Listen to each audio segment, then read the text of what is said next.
All right, Shalom. First and foremost, want to give our praises to Yahweh Bashem, Yahshai Bashem, Kakudash.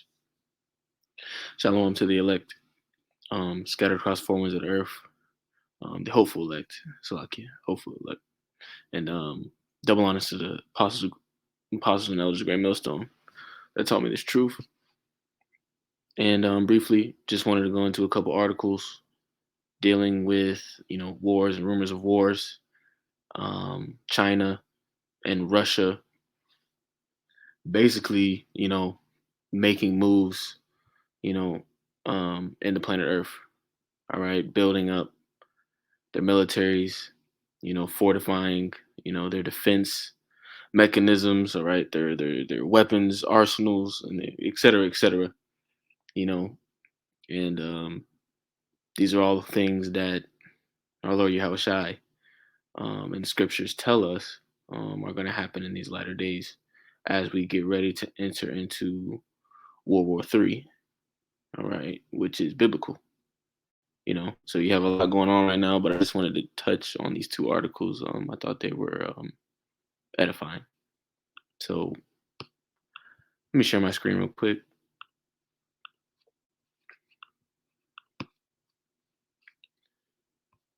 All right, this is Joel, the third chapter. I'll start at the 9th verse. It says, proclaim ye this among the Gentiles, prepare war, wake up the mighty men, let all the men of war draw near, let them come up, beat your plowshares into swords and your pruning hooks into spears, let the weak say, I am strong.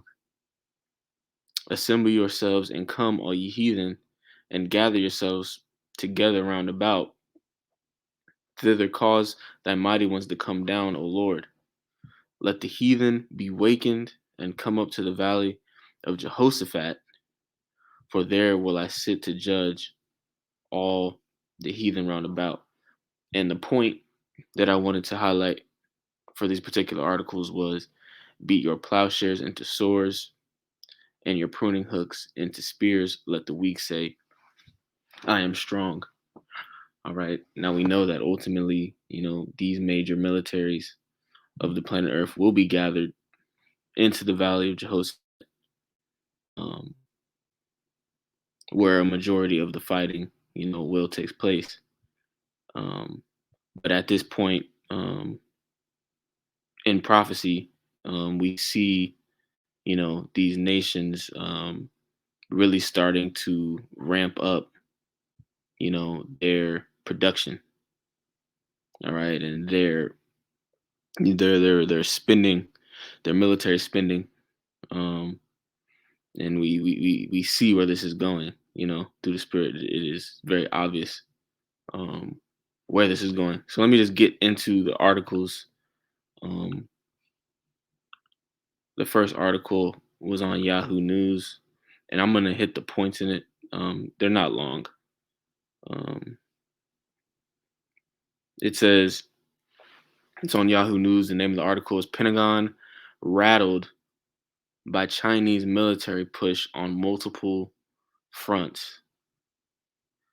All right. It says China's growing military muscle and its drive to end American predominance in the Asia Pacific is rattling the U.S. defense establishment. American officials see trouble quickly accumulating on multiple fronts. Beijing expanding nuclear arsenal, its advances in space, cyber, and missile technologies, and threats to Taiwan. The pace at which China is moving is stunning, says General John Hyten, the number two ranking U.S. military officer who previously commanded U.S. nuclear forces and oversaw Air Force space operations. At stake is the potential shift in global balance of power that has favored the United States for decades. A realignment more favorable to China does not pose a direct threat to the United States, but could complicate U.S. alliances in China. New signs of how the Pentagon intends to deal with the China challenge may emerge in the coming weeks from Biden administration policy reviews on nuclear weapons and global troop basing and overall defense strategy. Let me keep going. It says the latest example of surprising speed was China's test of a hypersonic weapon capable of partially orbiting the Earth before re entering the atmosphere and gliding on a maneuverable path to its target.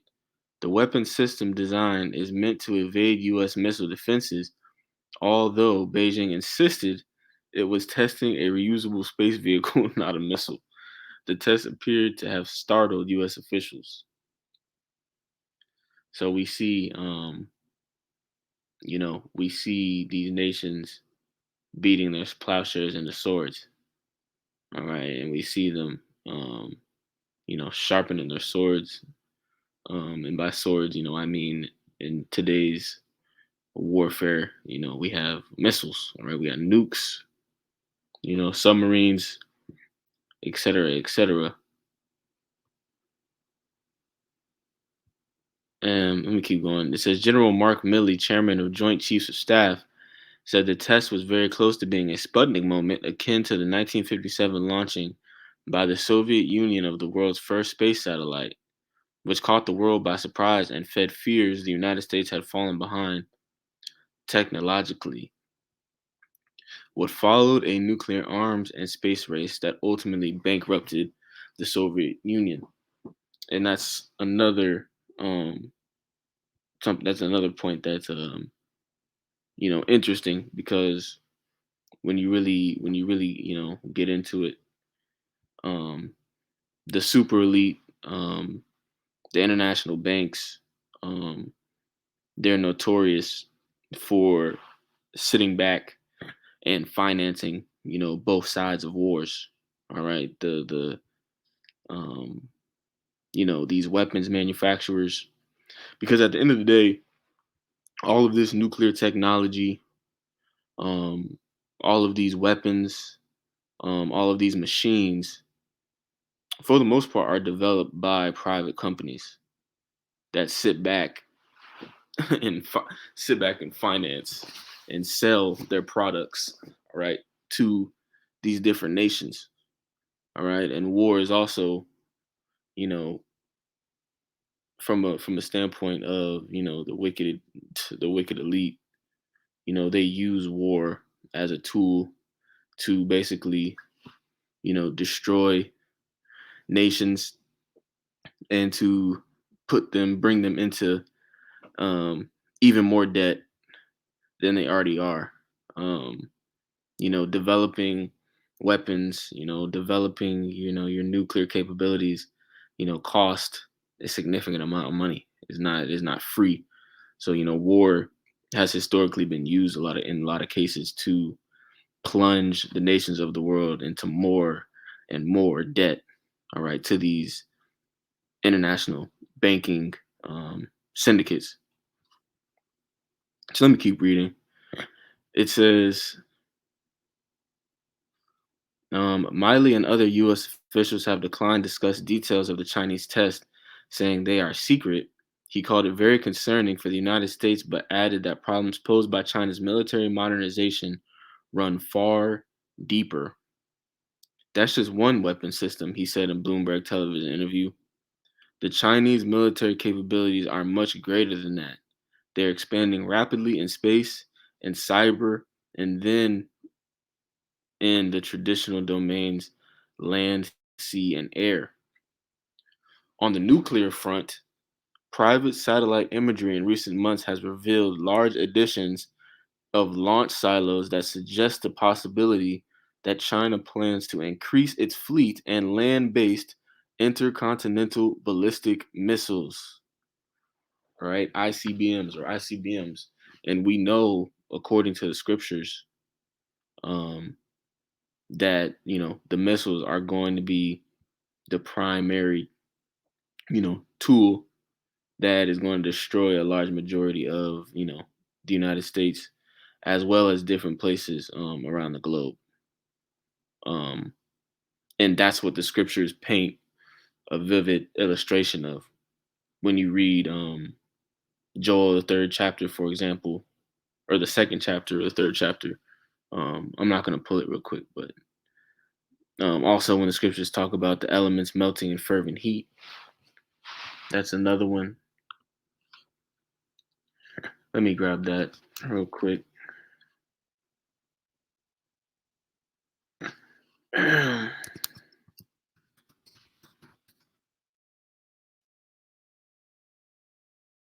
This is Second Peter 13:10.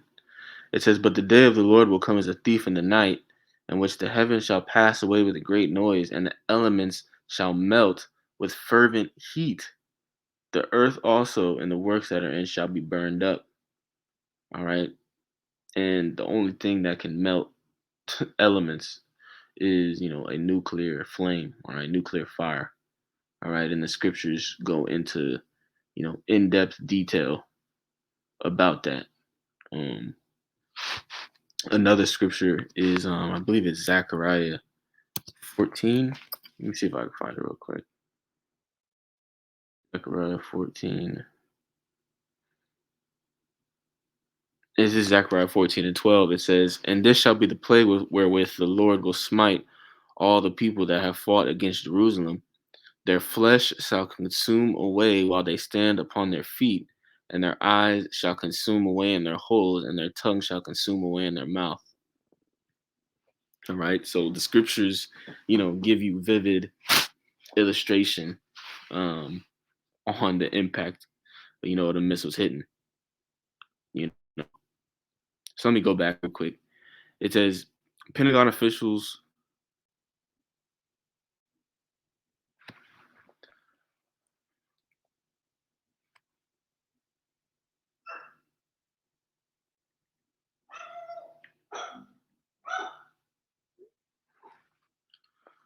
It says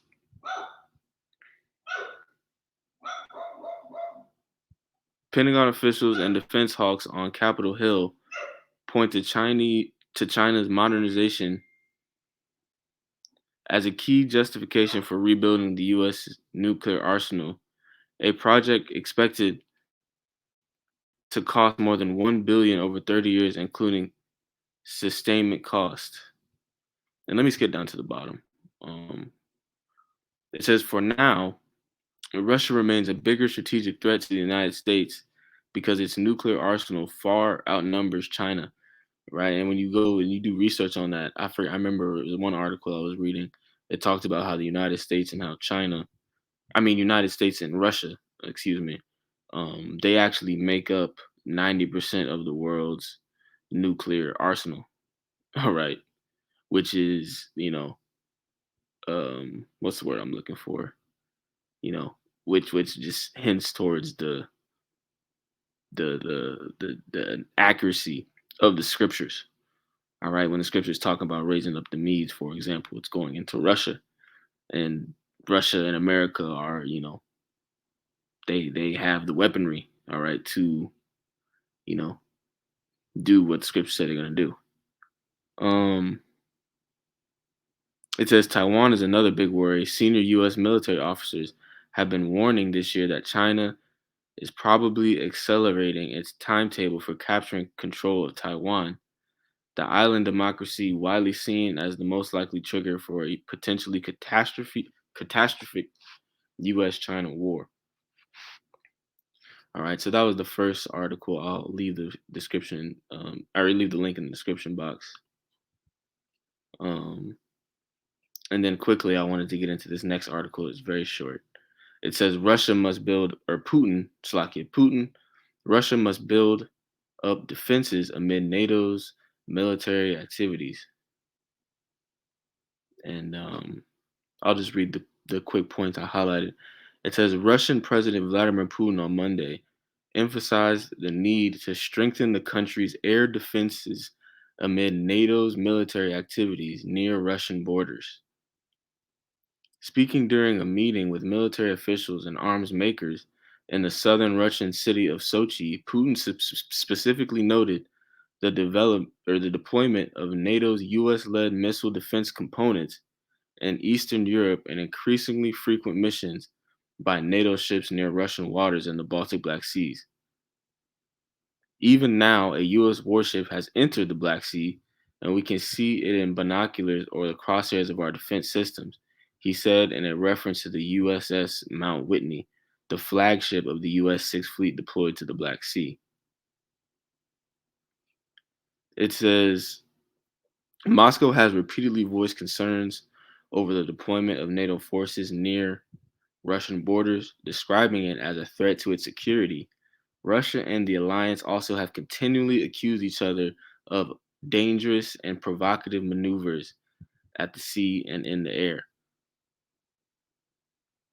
And this is a quote from Putin. It says, "We must further improve our air and space defense system as leading powers have been developing prospective high speed strike weapons," Putin said. It's also warranted by the military political situation, including increasingly intensive flights by NATO aircraft near Russia and the appearance of the alliance's warships armed with guided missiles in the Baltic and Black Seas.